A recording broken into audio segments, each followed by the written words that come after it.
Hello, everybody. Welcome back to another episode of Oh Shoot. Today is we're gonna do a deep dive today into all the things that you probably don't want to talk about. But I am joined by a guest today. Danielle Johnson is on today's episode, and she is like SEO blogging guru. So I'm super excited to have her on today's episode. Like, it's gonna be super good. So Danielle, say hi and kind of like introduce yourself, tell everyone like who you are and what you do. Thank you so much for having me. It's so fun to be here. I love your podcast, and I know a few of the guests that have gone on it and just heard so many good things about you. So I am Danielle. I'm a wedding photographer turned creative copywriter. I feel like I never really know what to say when people ask me what my job is, but that's what we're going with right now. SEO specialist, blogging guru, whatever floats your boat, whatever makes sense to you. And I specialize in working with wedding photographers, creative entrepreneurs, mostly wedding pros, just because that's my area of expertise, what I did for a few years. And I just help them improve their organic marketing through SEO optimized blog content, because it's something pretty much every wedding photographer despises that I've met. And I just so believe that SEO is a very underutilized marketing tool, and I need more people to know about it. So I went from shooting weddings for a few years when I started college. That's how I originally got my business license. And then COVID hit, and I kind of took on some like virtual assistant tasks because the money was gone from all the weddings that year and everything was in disarray for us wedding photographers. And I realized that every one of my clients was having me blog, and every one of them absolutely hated it. And I was kind of good at it. So I just kind of like eventually naturally niched down to only offering blogging. And now it's like 2 years later, and I work with a ton of one-on-one clients. I offer, I'm working on some SEO and blogging education just because, again, I think it's so underutilized, and I know we'll dive into it. But that's kind of where I'm at. I also dropped out of college to run my business full time. So I've had a bit of a roller coaster the past few years since originally starting as a wedding photographer. Yeah. What you mentioned earlier about like not really knowing what to tell people you do, I kind of feel like that is a good thing. Like it's almost like you have like your toes in like a bunch of different waters, or like you Totally. you dip your feet in like different types of things, so you kind of have a little bit of everything in your business. And I think that's kind of cool. Yeah. Like honestly, when I would describe what I do, I honestly wouldn't even know what to say, because like I do weddings, but I also like do content creation. So it's like, literally, what do you call yourself? Right. So I think that's okay. Yeah. It's a good place to be. No, I think it's great. But some people will think that blogger means like I'm a like travel blogger or like influencer, which is great, but that's not what I do. And then one time I said I was a copywriter, and somebody thought I worked with like legal copyright. So I just kind of, I say whatever I think the person's going to understand, and we leave it at that. Yeah. Oh my gosh. That is so funny. Yeah. You're over here like blogging travel and like for other people, I'm sure. But that's so funny. Cool. Well, I actually wanted to ask you real quick, like, how did you learn all of your like SEO blogging knowledge? Like, where did that kind of come from? Like, did you take classes, or like, just kind of tell me about that. That's a great question. I feel like I've been so all over the place. I think around my second year of being a wedding photographer, I don't know if you know Between the Pine, Molly, but she's Washington based. She's a photographer. And at that point, she was offering like SEO mentorships, and I somehow followed her and got connected with her.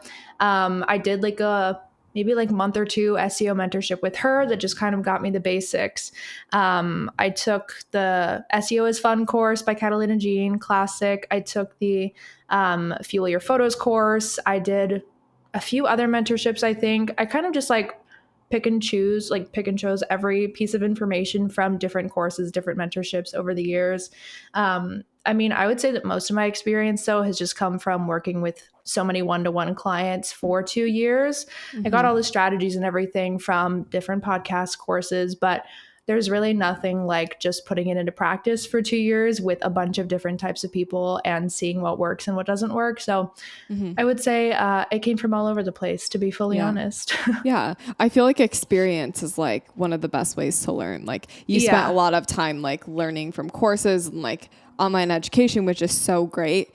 But like once you go and apply it, that's when you really start to learn like this works in this scenario, this doesn't work. It's almost like you understand more of like the troubleshooting aspect of it. Like that is totally, it's the troubleshooting. Because I think that a lot of people think, especially creatives, think that SEO and blogging is like a one size fits all formula. And yes, you do learn like strategies and tactics, but you do have to like put it into practice in order to figure out what you need to change, like for your personal goals versus somebody else's goals, and like figure out what's not working and adapt to that. So yeah, I totally agree. The troubleshooting and the experience is the best way you're going to get to actually understand it fully.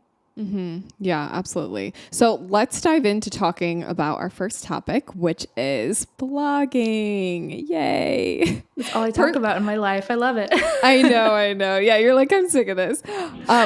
Personally, I do not like blogging. Like you mentioned, like I feel like a lot of photographers just don't like it. To me, it feels repetitive and mundane, and in the moment, it kind of feels like useless. It's like, why am I doing this? I feel like no one sees this. Like, that's how I feel about blogging, but It does make a huge difference. So kind of walk me through why you think blogging is important specifically for photographers.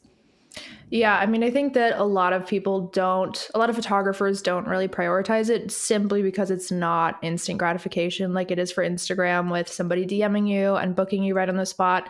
It is much more of a long-term game. And I always say that like the long-term game comes with more long-term gains. That sounds really stupid and cliche, but it's very true. Like the life of an Instagram post I feel like it becomes shorter every week. Like the algorithm changes every week. I see a story for like, you have a story up for 24 hours, whereas a blog post, and a lot of people talk about this with Pinterest too, the lifespan of a blog post is just so much longer. Ultimately, the goal of blogging is not just to blog because you think you're supposed to. I think that's a lot of an issue a lot of photographers run into is they think they should, or they know they should. They've heard on a podcast. They hear me tell them they should. But ultimately, we are selfish people. And if we don't see a benefit coming from it, like right away, if we don't fully understand why we're doing it, it's simply not going to be a priority, which is why I teach a lot of like why you actually have to give a shit in order to want to blog. You can't just do it because somebody told you to. The goal, again, is not just to blog. The goal is to be creating content that will help your website pop up on Google when a potential client searches something related to what you offer. So for example, I was a Seattle elopement photographer, so I want my website to show up when people search Seattle elopement photographer, or when a couple is searching for best Seattle wedding venues. How cool would it be if I popped up with my photography page on that when people are searching for venues? So the goal of all your blogging is not just to blog for the sake of blogging. It is to actually get your website in front of the eyes of people who could be your potential clients. A few of like the main reasons why SEO optimized blogging is important and valuable marketing. I mean, number one is it's free. Like I feel like a lot of people don't recognize the value in it being a literally free marketing tool. I know nothing about Facebook ads or like paid ads, so I don't even deal with paid marketing. But it's free and it is so much more, like there's so much more long-term gain. So overall, you're just going to see a bigger return on your investment because it's going to benefit you over time. And you're not paying anything up front to do it unless you're paying for like a mentorship or learning it. But again, your content is just going to be valuable for so much longer. So yeah, not only does your content serve your inquiries and people who are coming to your website and this is their first impression of you, but you can really use your blog content to serve your booked clients. And I think that's a big benefit that photographers overlook. It's kind of like email templates, right? You're answering the same questions from your clients over and over. And that's why you create email templates to save you time. Same thing with blog posts. If somebody's asking you for venue recommendations, instead of just saying, here's my top few, and like having to repeat that over and over, you can direct them to a blog post. It's really going to give them in-depth information, continue building that trust with you, and continue reassuring their purchase, right? Continue reassuring that deposit they paid, that contract they signed. So free marketing, you can use it for so much longer. You can use it to benefit not only inquiries, but booked clients. There are just so many so many benefits and advantages to blogging that I think photographers really overlook. And there's so many reasons why they should care about it as a marketing strategy. Yeah, literally. I love the point you made about it being free marketing. Like, I've honestly never thought about it like that. Like, I always think of free marketing as like social media, like, you know, like that is free marketing. But I guess like SEO and blogging really is free marketing.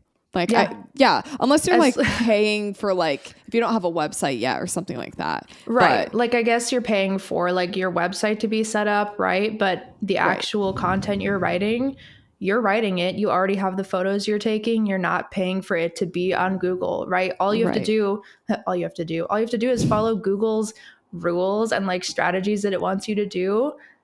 And that's it. You're not paying a dime. So I think that is a really overlooked aspect of it.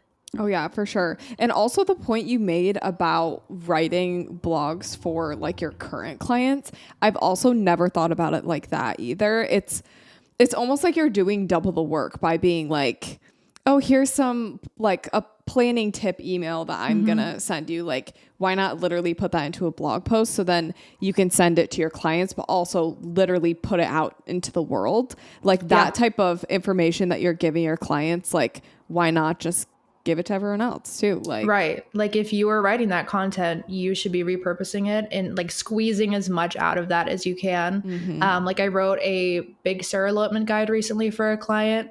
Not only will that like hopefully target people who are looking up Big Sur elopement related searches in Google, but any clients of this photographer who are eloping in Big Sur will now have this like really valuable guide. And as service providers, all we want is to provide the best experience possible. And if you have all these guides, like a whole resource library full of free tips and tricks that are valuable, that is only going to boost your clients' trust in you. And same thing with inquiring clients. If they're finding you through Google searches, this is their first impression of you. And so having this library of resources is the first way that you're going to start building that like brand recognition and brand trust. And yeah, there are like a billion different ways that you can repurpose on social media with your current clients. And I think not many photographers like squeeze as much life out of every blog post as they can. Yeah, no, for real. I feel like also like social media posts are good to like, it's good to repurpose your blog content. I feel like all over the place. So like, you know, if you have a Big Sur elopement guide as a blog post, like then you can turn that into a TikTok and an Instagram reel and a feed post and a caption and a story, you know, like you can literally turn it into everything else once you have the content down. Yeah. Yeah. I mean, for that Big Sur elopement guide, that includes like probably content for 20 Instagram captions and like 20 different TikToks, like one Instagram caption per location that we mentioned, per hike, like why you should elope in Big Sur, what the best time is. So you can split that into like, I swear, like a month's worth of Instagram content. And there's no reason why you shouldn't be doing that. And same thing goes the other way too. If you look back at your Instagram feed, you've probably written a lot of really valuable captions that you can pull topics from. Like if I went back into my Instagram feed and I was struggling to come up with a blog topic, I know I write about each wedding that I post, and that can be content that I put into like the intro paragraph of a blog post. So it really goes both ways. Yeah, no, that is genius. I've never thought about it like that. It's funny you're talking about this Big Sur elopement blog post because I literally have a client who is eloping in Big Sur in May. And like back when we were planning it, like maybe in like October or something, she literally, like I didn't have any resources. I've literally never shot there. So she like found this other photographer's blog posts about Big Sur elopements, and like she found a bunch of information from it. She sent it to me and was like, this is really helpful. And I was like, oh my gosh, like why isn't this chick booking with this photographer? Because obviously they have experience and like they know what they're talking about. But it's just, it's funny that you mentioned that because I've literally had an experience with a Big Sur like elopement blog post. That's so funny. It's so random. Yeah. Was your blog post like up back then? Like maybe no, it's being published this week. Like I was writing it literally today. Gotcha. Okay. Cause I was like, maybe you never know. But blog. Yeah, like if you were, obviously she already booked with you, but if you were the one that had that up, that just gives you a leg up on everybody else who's out there on Google. Yeah. And if she had not booked me first and went to find that guide first, who knows? Maybe she would have booked this other photographer instead of me because of this blog post that they have. So yeah. So let's get into some like things to actually do when it comes to blogging. So what are some things that you would recommend all photographers do for blogging? There is so much. And a big thing that I include in my teaching is I just try to teach it in the easiest way possible and like not overwhelm you. So I'll try to give you guys, like any listeners, just a few things that you can do, and you can always do more. I like to recommend first coming up with like 3 to 4 main content pillars. And some of you might have already done this. Like if you've ever gone to a workshop or something, you might have like brand pillars, but come up with like 2 to 4 main pillars that all your blog content is going to revolve around. So for example, when I was doing elopements, I would say my content pillars would be Washington elopements, Oregon elopements, just general elopement tips and tricks, and then maybe content for fellow photographers that I was writing about. And so just having a few pillars that you can start off with can be really helpful in guiding the content you plan. You can start off by maybe creating 1 blog per month for each of your pillars, and then just kind of circle back and repeat the pillars over and over. If you would rather plan your content around like types of blogs rather than pillars, some of the main types of types, I don't know, I just kind of categorized them myself and created these. But some types of blog that I recommend photographers start with, I would say blog your favorite galleries at maybe 3 to 5 of your favorite venues or locations to shoot at. So find some couples or weddings, elopements, sessions you really loved, locations you really want to keep shooting at, and blog those first, anywhere you really want to be targeting clients for, that you have content for. And in these, I really recommend not just writing fluff about love stories. That's one common mistake that I made as a photographer as well. And I see a lot of photographers make is they'll blog a wedding and they will just talk about like how much Jill and John loved each other and how cute it was. And that's great. Like, that's great. Your clients will love that. But that's not what people are searching for on Google, right? You have to be putting yourself in the shoes of what is going to be valuable to somebody who's finding me on Google. So instead of talking about the love story, which you can totally still talk about, include information about the venue or like the timeline, how the timeline went, where the couple stayed, what activities they did, what vendors they hired, things that a couple will actually want to know that will help them plan their own wedding. So aside from galleries, I also love creating like venue lists. So if you have a couple like main areas you shoot in, let's say like you're a Boston and Chicago wedding photographer, those are your 2 main areas. You could create 2 blog posts on the best Chicago wedding venues and best Boston wedding venues. You can also create specific location guides for your favorite locations, like a Mount Rainier elopement guide or a how to get married at Yosemite guide. And in these, you can, I'm just spitballing, so hopefully you guys are taking notes. You guys can include sections like how to travel to this park or area, why you should elope there, FAQs, permit information, the best places for ceremonies, the best hikes, the best activities, where to stay nearby, the best time of year, information about your packages and pricing at that location. I will just continue forever with ideas. But a little recap, I would recommend blogging a few of your favorite galleries at your favorite locations, creating a couple of venue guides in your base areas that you shoot most often, and creating a few specific location guides for specific parks or cities or specific venues. Did that make sense? I threw a shit ton of stuff out there. Yeah. No, it does make sense. And I think it's important to note that like the location stuff is like so important if you are like a local photographer, but also like if you're just trying to like book, I don't know, like destination stuff, like you can really kind of trick the system. And you know, if you want to be shooting, I don't know, in Cabo, like you can be blogging about Cabo. Like, I feel like, sorry. Okay.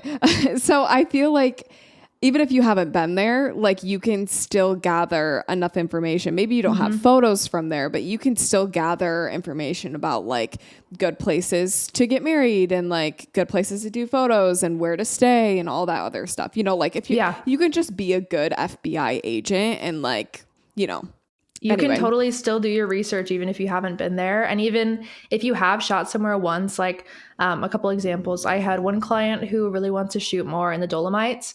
And she had one Dolomites elopement that she shot. And so we were like, okay, we're going to get as much out of this one elopement as we can. And the elopement was in like the Sacheta area. I really don't know how to say that. But we wrote about the elopement day, about the location, and in the title we included Sacheta, elopement photographer. And last I checked, she's ranking on page 1 for a Sacheta elopement photographer. And she shot there once. Wow. Like that's it. And so you can really, if you have any content from anywhere that you like really want to keep shooting, you can use that to your advantage. I had one client who really loves this wedding venue in Cabo, actually, funny that you mentioned it. And now he ranks like number 1 for all searches related to that. And he wants to keep shooting there more. And now anybody who searches that will find it. So there are so many ways to be capitalizing on Google searches. And if you do it at all, you're going to have such a leg up on every photographer who's not doing it. Literally. I just feel like it's so powerful. Like just to be able to rank high for like specific, I feel like venues and like specific cities, like that is huge. Like it is. That's what people look for. Like I can't think of like another place that you go to first. Maybe Pinterest. Like I could see someone going to Pinterest and looking up their venue, but most of the time, like Google. Like I'm always Googling things. I don't know why, because I just feel like sometimes Google doesn't always give you the best results, but like Google is my go-to. It's a place to get you started. And I mean, it's really good not only to target like photography related searches, but like we were talking about like venue searches, because often when couples are looking for their photographer, it's like around the same time they're looking for their venue. And so I have one client who shoots in, on the Big Island and Oahu, and she has like a certain number of venues she really loves, and she's ranking, like we've focused really hard on her Hawaii blogs, and she's ranking within the top 5 for almost every venue she loves to shoot at. And so when you think about it, these couples are searching for their venue and they're coming across her. And that is so powerful because they're immediately finding this brand, building trust, and finding information about that venue as well as a photographer. So they're looking to get as much information as they can in one spot. And if you can be the one that's providing all that information, that is so, so powerful. Yeah, totally. So let's talk about like if someone doesn't have a blog. Because I do know there are some beginners that listen to the podcast and like maybe they have a very basic website right now. So if someone is listening and doesn't have a blog, how would you recommend that they get started with like blog setup and all of that?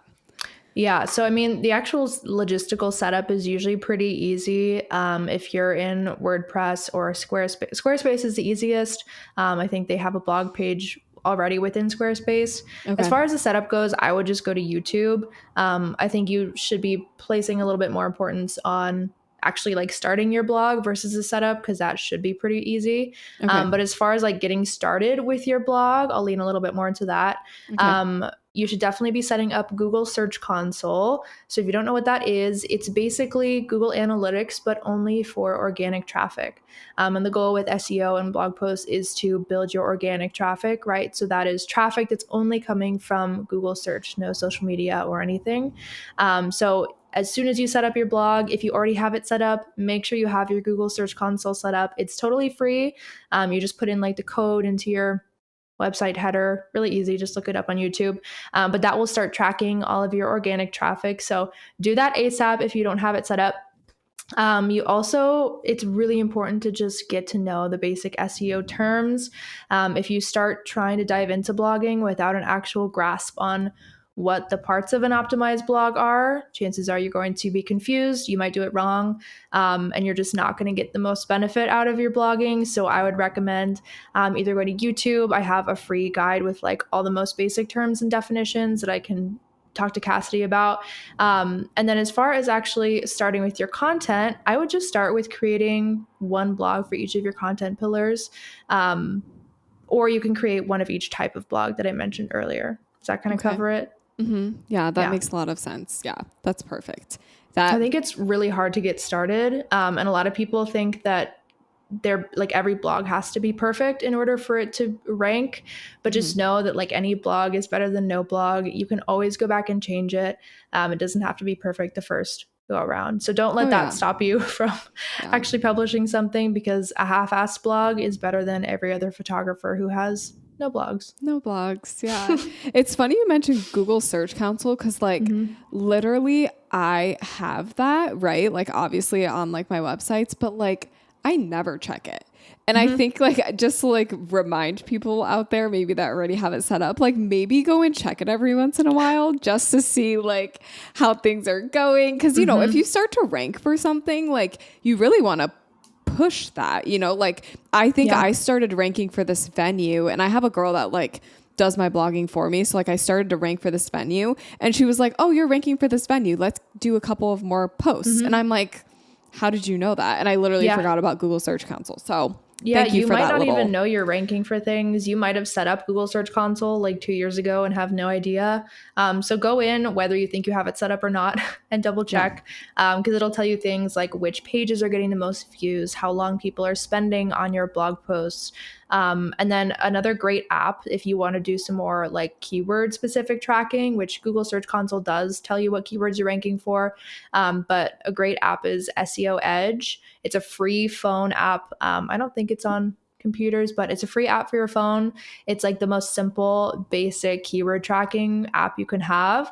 So if you want to get started with like, oh, I want to see how my ranking for Seattle wedding photographer changes over the next few months as I start blogging, it'll tell you like where you're going up and down, what page of Google you're on. So SEO Edge is another great and free tool you can start with right now. Okay, that's awesome. So let's talk about SEO then. So let's kind of dive into that a little more. So first, just for anyone listening that doesn't know, what is SEO? Like just give us the definition. Yeah. So for any beginners out there, SEO stands for search engine optimization. And that's just a really fancy and overcomplicated way of saying optimizing your content in a way that makes Google happy, that pleases the Google gods, and follows its rules. So for this, I'm going to use Google because that's what we all use, but it covers any search engine. So how optimized your content is for SEO is going to affect how Google places your website in the rankings. So the rankings are just whenever you type into something into Google, page 1 is just the first page of results you get. And SEO looks at the way a website receives organic traffic through search engines, again, not through visits from social media or paid ads. So the ultimate goal of SEO optimization is to follow along with Google's rules in order to get to the top of search results that your clients are typing in. So Google is a business. Google ultimately wants to provide the best of the best resources and content to its clients. Google's clients are anybody who's searching in Google, right? So everybody in the world pretty much. Google only wants to provide the best content. So you do have to like work to please Google and be creating content that Google thinks is relevant, that follows its like strategies it has in place. Google will be placing you up high if it thinks you are solving a searcher's problem, if it thinks that your website is delivering more high quality content than other websites. There are just so many factors that go into how you're ranking. And the goal is to get on page 1 because again, nobody looks at page 2. Like I never scroll past page 2. Maybe you do, but your clients most likely won't because they're going to find 10 great photographers on page 1. So you really want to be up high. You want your website to be popping up whenever a potential client searches something related to what you offer. Again, a variety of things go into how Google positions your website. Including how long your website has been up, what the competing websites look like, how much Google trusts your website to provide good content, how long people have spent on your website before. Does it look like people are actually enjoying your website? So it's SEO is a really big topic, but I try to narrow it down to the basics because you can go into so many hours of SEO education, but you don't need to know everything in order to get started, to be honest. Yeah. No, that was good. That was like a good overview of it. I feel it's hard not to go in depth. Right. Yes. Like stick to the basics. So kind of along those lines, then give me some of like your specific strategies for anyone listening that does want to improve their SEO, wants to rank higher. We kind of covered this, but like more towards the SEO side of things. Yeah, it's a great question. First of all, again, download that SEO Edge app because that will get you actually tracking your keywords. I would say for each of your content pillars that you come up with, so after you listen to this podcast, come up with your pillars. Come up with 5 searches related to that pillar that your couples, your clients might be typing in. So for example, if one of my content pillars is California elopements, I'm going to step in my client's shoes and think through 5 different things they might be typing into Google that are related to California elopements.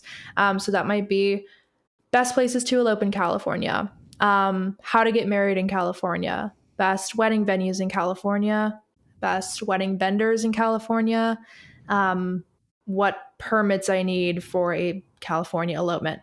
So right off the bat, those are 5 quick things that couples might be searching. With each of those, go type it into Google. And what you're going to look at is the people also ask section. So we're just kind of like building ideas off of ideas. So we're starting with your content pillars. For each pillar, come up with 5 keywords. For each keyword, type it into Google and see what comes up in the related question search and write those down because those are more keywords. Google is really great at providing you with what people are literally searching in Google. So you have to go to Google. You have to go to the source to see what people are typing in. Does that make sense? Oh, pillars, yeah. Keywords. Yes. People also ask section. Yes. That section I didn't even realize how powerful it was until I saw a TikTok and it was like, go search a question and then see related questions. Yeah. Like I think it was a TikTok about like how to get ideas about like what TikToks to make or something like that. Yeah. I think but it makes saw sense. one of those too. Yeah. It makes sense to use that for like, just coming up with ideas because at the end of the day, I like what you said about like blogging is kind of to give people like answers to their problems and you don't know what their problems are until you go to that frequently asked section and figure out like, okay, what questions are people actually asking? I am constantly in that section. Like I'll Google something and I don't even click on the websites. I go right to that little thing that gives me the instant answer, like it's just that simple. Like I'll be like, oh, how old is this actress? And I'll just like go to that section because I'm like, I don't want to click on this blog post about it. I just want to, so I feel like that section is really powerful. So it's really good to pay attention to it. Yeah. For sure. Whenever people tell me they don't know what to write about, it bothers me because if you don't know what to write about, you haven't put in any effort, right? To look into what to actually write about because it could not be easier. All you have to do is go to Google, type in how to elope in California, and you will find about 50 blog topics, either in the people also ask section, in the like, when you scroll all the way down, there's like related searches. Even if you just look at like the autocomplete, when you're typing in California elopement, you'll come up with like vendors, locations. Google literally tells you what people search. And that is what you should be blogging about. Because again, Google wants to position content high in the results that are answering the questions people are coming to Google with. Are there other things that photographers can do on their website besides blogging that can help with their SEO? Like, are there other strategies that don't involve blogging? Yeah, one of the most, I'm going to try to keep it simple because again, we could go so in depth, but if we do that, you're not going to actually do anything, most likely from experience. One easy thing you can do is add in optimized headings. So headings, if you don't know, they're like the big text on your website, right? They're like different font sizes, they're different colors. They're the text that stands out that you use to like title each section. But they're not just for aesthetic purposes. Google actually pulls information from your website from the headings before it even looks at your body text. So Google pays attention to your headings to try to figure out what your website is about, what a blog post is about, and that's how it's going to put your website into the search results. So you really want your headings, whether it's in your blog post or your website, to include target keywords. So for example, for me, as a Seattle elopement photographer, I want to be targeting the term Seattle elopement photographer with my website. That's what I want to come up in Google when people search Seattle elopement photographer. So I would be putting that into not only my body text, but into like 2 to 3 headings on my homepage. Because again, Google is looking at your headings before it even looks at your body copy. So for every one of your website pages, go ahead and add like a couple of target keywords that you're trying to rank for in Google to your headings. You don't want your headings to just be like, hi, I'm Cassidy. Hi, I'm Danielle. Hi, I shoot elopements. You want to say, hi, I'm Danielle, a Seattle elopement photographer. Does that make sense? Yes. No, that makes a lot of sense. sense. It's a super easy thing to do that a lot of people don't have. Like, I swear, if I go to a photographer's website, it most likely does not have any sort of location or target keyword in the headings. And it's so easy. Yeah. And it's super important to do that. Literally just think about people who like are coming to your website, like potential clients, like not even people who find you on Google, like potential clients, they need to know where you are based. Like that is such an important thing. Like if I'm searching around your website to see where you're based, I'm most likely piecing out and finding someone else that it's going to be more clear. Cause you shouldn't have to search longer than like 20 seconds to figure out like that is so true where you are. Like if for no other reason than helping your clients know where you are, you should be doing this. And it will also help Google, because Google also doesn't know where you are if you don't say it. Right. Literally. That's so true. Okay. So the last little section of this episode, I wanted to talk about like maybe some mistakes that people are making, because we can talk about like strategies and stuff all day, but let's talk about maybe some things that people are doing wrong right now that maybe they shouldn't be doing. And if you have like mistakes, maybe you could provide like a solution as well, so we don't just leave people like feeling bad about themselves. And they're like, oh cool, like how do I fix it? So I think that learning from mistakes is a really good way to go. So I always teach like common mistakes I see. I think the number one that I see, again, I kind of mentioned it earlier, is thinking that, or waiting to publish a blog post until it's perfect. Google is very smart and it does recognize high quality content, but it's not like crazy picky. Like your blog doesn't have to look aesthetically amazing. Like Google doesn't look at the aesthetics, right? Your clients, yes, will like an aesthetic blog post, but if you just have text and a couple images, like publish it and you can always go back later. It's not going to mess anything up if you make a few changes later on. So don't let that get in the way of you actually hitting publish, especially if you hire a copywriter and they give you copy. It's very common that copy just sits in a draft and you never actually put it into your blog. So just don't let that hold you back. Another big mistake I see people making is blogging just fluff, kind of like I mentioned earlier, just talking about a love story. Again, you really need to be stepping into your client's shoes and thinking through what value they could find from this wedding or this article. Trying to blog too often. I see a lot of photographers, like after they listen to this podcast episode, or maybe they get fired up from like an Instagram story, they go and blog like 5 times 1 month and then don't blog again for 6 months. And that's like, I'm so proud of you that you blogged a few times, but Google really values consistency and quality over quantity. So even if it's blogging once a month, set that realistic goal that you will be able to hit and keep it consistent. So you can totally like create 5 blog posts a month, just schedule them out to like be published once a month instead of all at once, because Google isn't going to see you as like a consistent, like a person creating consistent content. You're just kind of hitting it and quitting it. That was a weird way to say it. And then I think another big one is just, again, thinking that blogging is one size fits all. Like, yes, at the beginning, you'll start off by following strategies and following what Google is telling you. But you do have to get into the practice of adapting that and recognizing what your unique goals are and what your unique audience is looking for, right? So if you like go to a keyword research tool and you see that a number that's often taught is keyword volume or search volume, if you ever heard of that. If you go to any sort of like keyword research tool, it's going to tell you like an estimated number of searches that word gets. And I think a lot of people place too much value on that. Like some keywords like Olympic National Park elopement locations. That is a super, super specific search. And that might only have like 10 searches a month. And just like there is a formula, like you do want to be kind of looking at these numbers, don't place too much value on it, because you know what your clients are looking for. And you know that like, okay, maybe this tool is telling me that search volume is really low, but you are only looking for like 10 clients, right? You're not looking for 1,000 people. It's like the balance of trying to figure out how niche to make your business and your offers, right? You want it to be broad enough that you're reaching enough people, but you want it to be niche enough that you're reaching the right people. So if any of these tools or anything tell you something that you don't think is right, like, you know your clients best, you know your work best. So it is a formula, like there are strategies, but don't let that stop you from hitting publish on something that you think is going to be valuable. Yeah, absolutely. Kind of like trust your gut almost. Yeah. Like, yes, Google is smart, but it is technology. It doesn't know your clients like you do.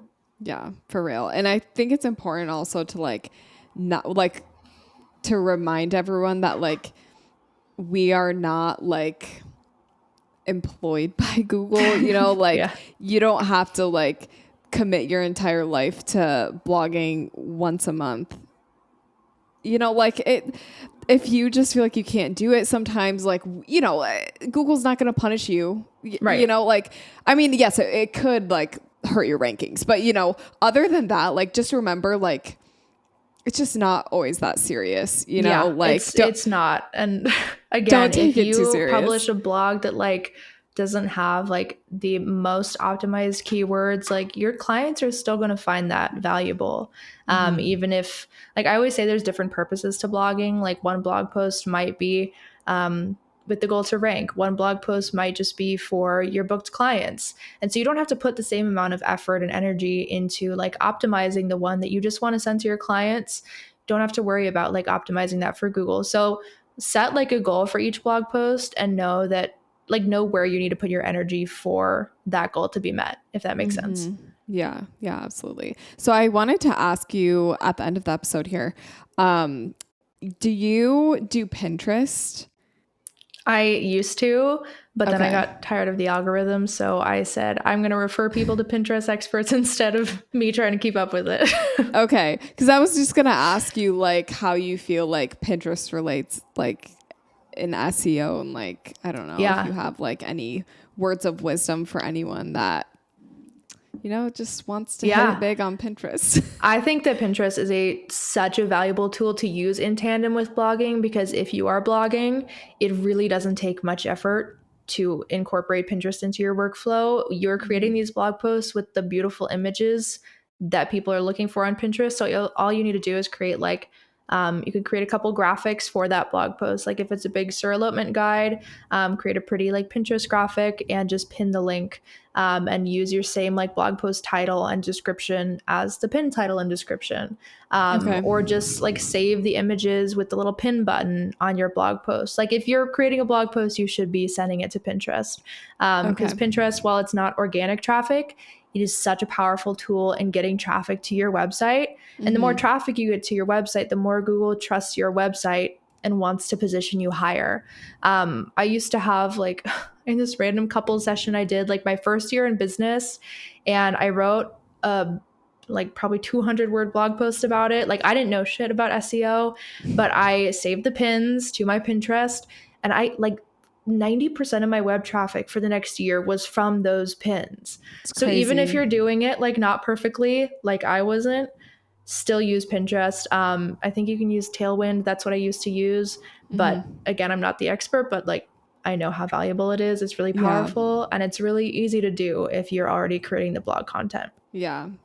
I do feel like those two go very easily hand in hand. And they're both very much like the long game for sure. Like Pinterest is long game, blogging is, you know, other social media, maybe not so much, but and again, Pinterest is the other place people like couples getting married are searching besides Google. So if you can get yourself into both of those, you're going to have such a leg up. Yes, so true. Cool. Okay, well, this was a really good episode. I hope everyone listening. Forever. I know, same. I'm like, I just want to keep asking you questions, but I should just pay for a session from you then. I hope everyone listening just, you know, feels a little bit motivated to catch up on some blogging, especially because like right now, I'm sure a lot of people have sessions that they've like finished and are sitting there and need to be blogged, but like, you know, they haven't been doing it, you know, because, you know, we're enjoying our slow season.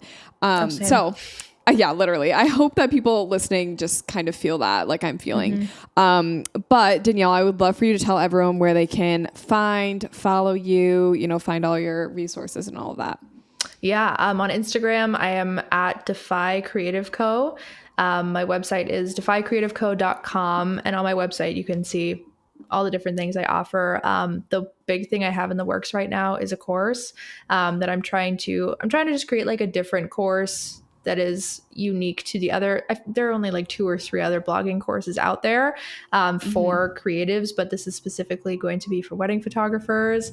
And it's going to be really good. So if you follow me, you'll get updates for that.